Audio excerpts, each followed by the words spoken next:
এই সিলেট, এই এখানে কি কি সমস্যা? এখানে কি সমস্যা? এই যে জেনজি, এই যে লুক এট মি, এখানে তাকাও, আমার সাথে কথা বলো, ডিল উইথ মি। তোমরা ওইদিকে তাকাচ্ছ কেন?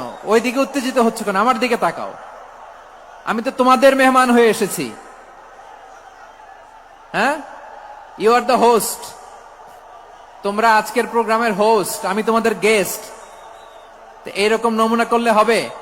এই যে লক্ষ লক্ষ মানুষ বসে আছে, জায়গা পায়নি, লক্ষ লক্ষ জেনজি দাঁড়িয়ে আছে, কই এরকম তো করে না? হ্যাঁ, বসো বসো, মেহরবানি করে বসো বসো, আল্লাহর ওয়াস্তে বসো বসো। হ্যাঁ, আমার দিকে তাকাও, বসো।